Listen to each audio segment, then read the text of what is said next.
This is Unit 13, Lesson B. We're actually going to take out our spirals, and we're going to start off with a warm-up. So in your spiral notebook, please complete the following question. Press play to check your answer. So you should have rewritten it with parentheses instead of variables.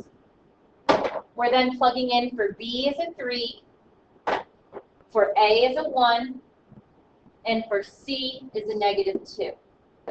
We then go ahead and evaluate first our exponents. 3 squared is 9. 1 times -2 is -2 times -4. Well, a negative times a negative is a positive. 4 times 2 is going to be 8. So we end up getting 17 is our answer here. Go ahead and do the next two problems. Try number 2 and 3. Press play to go over your answer. Again, you're in your spiral notebook working out these problems. Parentheses for both of them. Go ahead and plug and chug. We've got a 4. Let's do the first one together. 2 and 2. 4 squared is going to be 16. 2 times 2 is +4. Times a -4 is negative. 4 times 4 is 16. 16 minus 16, you get a big old 0. Next up, we're plugging in here. We have B is -5, A is -2, and C is -3. We know that -5 squared is a +25. -2 times -3 is a +6. Times a -4, you get negative. 4 times 6 is 24. 25 minus 24 is +1. Still in your spirals, we're going to go ahead and take a look at 3, 4, and 5. Simplify if possible. Pause your video now as you simplify. Press play to go over your answer. Hopefully you remember simplifying upside down birthday cake, 2 and 12, 2 and 6, 2 and 3, 3 and 1. Pair of 2's pops out. 2 and a 3 are left over. So we end up with 2 square roots. 2 times 3 is +6. So simplifying 24 is 2 radical 6. When I try and break down 15, I get a 3 and a 5, a 5 and a 1. With no pairs, it doesn't break down, so we're left with 15. 1 also can't really break down, but notice, what is the square root of 1? Well, it's just 1. So that's what we should have had for 3, 4, and 5.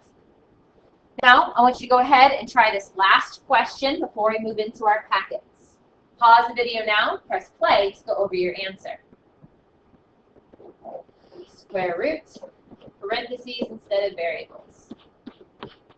Plugging in, we know that B is -4. We know that A is -2. And we know that C is +4. Working it out, -4 squared is +16. -2 times +4 is -8. Times a -4, negative make positive. 4 times 8 makes 32. What you notice is we have a radical around the whole thing. So I'm also going to have a radical around what I get. 16 plus 32 is going to end up giving me 48. It's a radical. Hopefully you knew your last step is to simplify. So I take my 48 and I break it down. 2 and 24, 2 and 12, 2 and 6, 2 and 3. Pair of 2's, they both break out. It makes a 4. Multiply the 2's together with a 3 left over. So your final answer is 4 radical 3.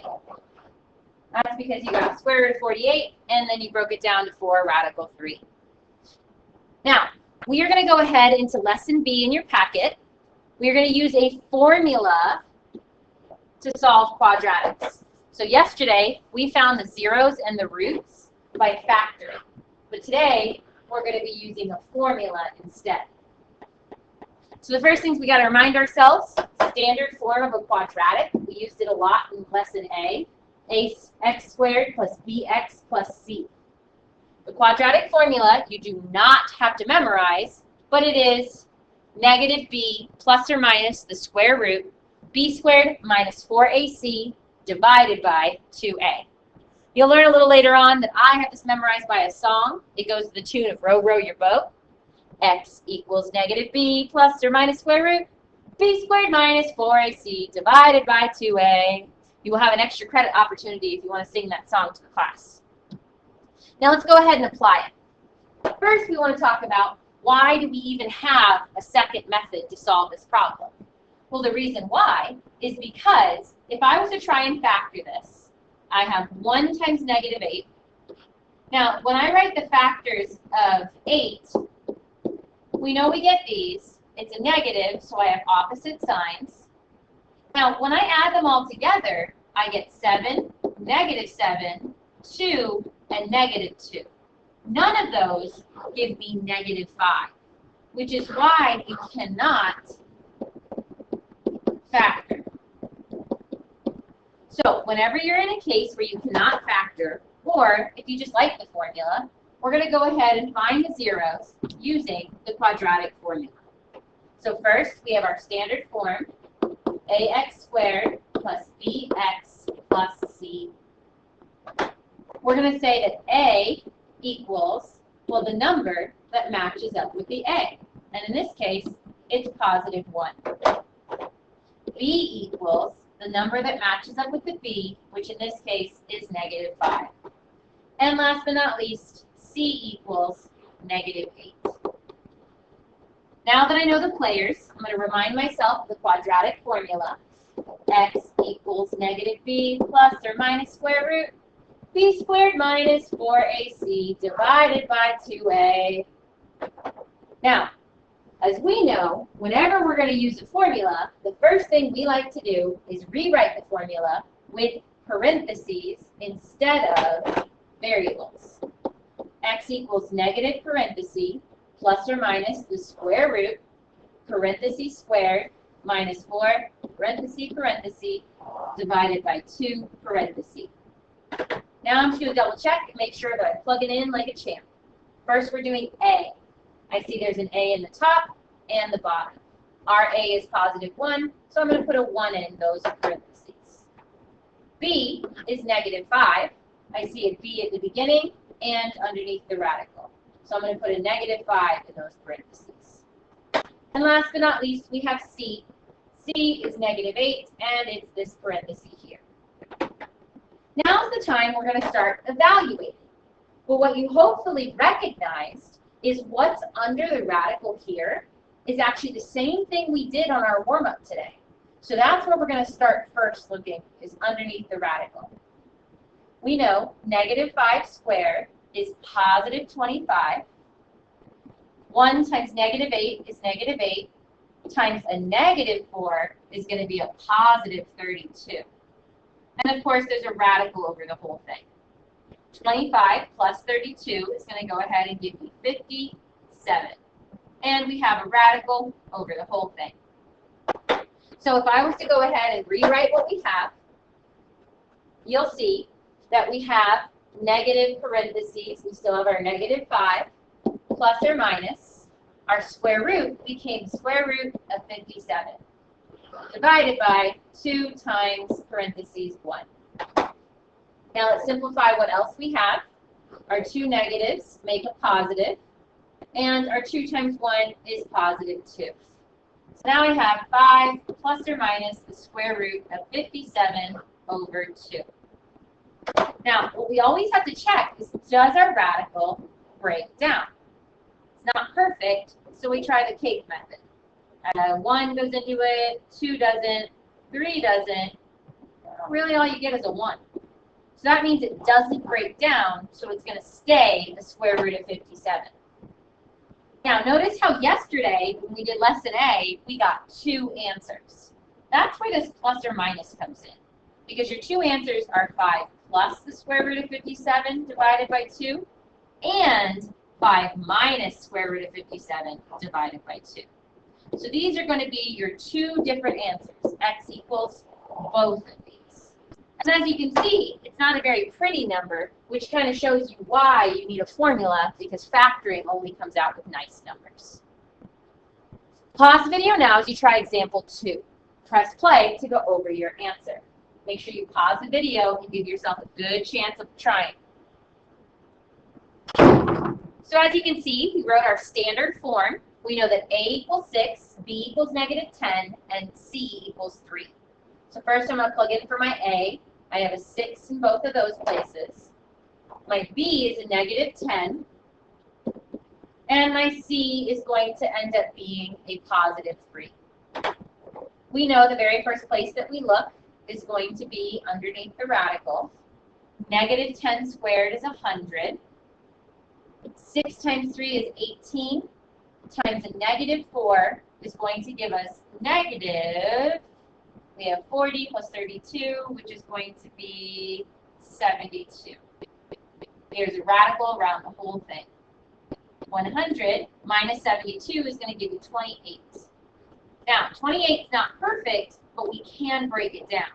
So we go ahead and say 28, I got 2 and 14, 2 and 7, and 7 and 1. 2 pops out, 7's left over. So let's rewrite what we have. We have negative parentheses, -10, plus or minus. Our radical became 2 square root of 7 divided by 2 times 6 is 12. We'll go ahead and clear this up. You can see that these two negatives make it positive.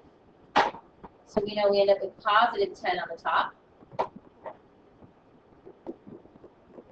Now, the last thing we notice that's different about this problem is all of my numbers out front, not including the under the radical, are divisible by 2. So I'm actually going to simplify this last problem. I get 5 plus or minus 1 square root of 7 over 6. So my first answer is 5 plus the square root of 7 over 6. And my second answer is 5 minus the square root of 7 over 6. Here you have it, final answer for number 2. Pause the video now as you do example 3. Press play to go over your answer. So you should have seen that A equals -2. We plugged in -2 everywhere we saw an A. B equals 4, so I plug in 4 everywhere I have B. And C equals -7, so I plug in -7 everywhere I have a C. We're going to go ahead and focus first on our square root. 4 squared is 16. -2 times -7 is +14. Times -4 is going to be a -56. Now what we see here is we end up with a square root of a -16 minus 56 is going to be 40. Can you have a negative underneath the radical? Well, let's think about it. -5 squared is -5 times -5, which makes +25. Well, we also know that 5 squared is the same thing, 5 times 5, which is also +25. So whether it's a negative number or a positive number, you're always going to get a positive that goes under the radical. Well, look here at -40. What is the square root of -40? Well, it's known as an imaginary number. So whenever you have a negative under the radical, you're going to write no real solution. And you have to be careful because you could have made a sign mistake and thought it was no real solution.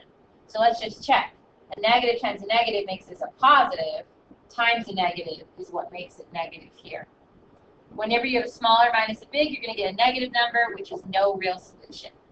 Visually, what that means is if I had my graph, if you remember, our zeros are where it crosses the x-axis. So if I cross, let's say here, do you agree that it never touches this x-axis? Well, that's an example of no real solution, because if it doesn't cross the x-axis, it won't have a value for where it crosses. So again, negative under the radical, no real solution. Pause the video now as you do example 4. Press play to go over your answer.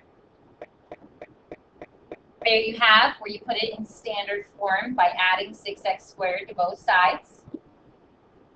Here's the problem when plugged into the quadratic formula. You have 13 as your B, then you have A is 6, and C is 7. What you see here, negative 13 makes negative 13, plus or minus the square root. 13 squared is 169, minus 4 times 6 times 7, which 4 times 6 times 7 is 168. 169 minus 168 is 1, and the square root of 1 is 1. So what you see over here in the blue is our answer. X equals negative 13 plus 1 over 12. And we also have x equals negative 13 minus 1 over 12. To simplify those, negative 13 plus 1 is negative 12 divided by 12, which means our first answer is x is negative 1. Negative 13 minus 1 is negative 14 divided by 12. Well, I can take a 2 out of both. And my other answer is negative 7 over 6. So those are your two answers for example 4. Pause video now as you do example 5. Press play to go over your answer. Cross multiply in order to get x times x minus 12 equals 2 times 13. You get x squared minus 12x when you distribute equals 26. We want to get it in standard form, so we subtract 26 and we get x squared minus 12x minus 26 equals 0. Plugging into the quadratic formula, you get a is 1, b is negative 12, c is negative 26. So we end up with x equals negative negative 12 plus or minus negative 12 squared minus 4 times 1 times negative 26 times divided by 2 times 1. We end up with 12 plus or minus the square root of 144 plus 104 divided by 2. So you get 12 plus or minus the square root of 248 divided by 2. We always have to check to see if we can break it down. 2 and 1, 24. 2 and 62. 2 and 31.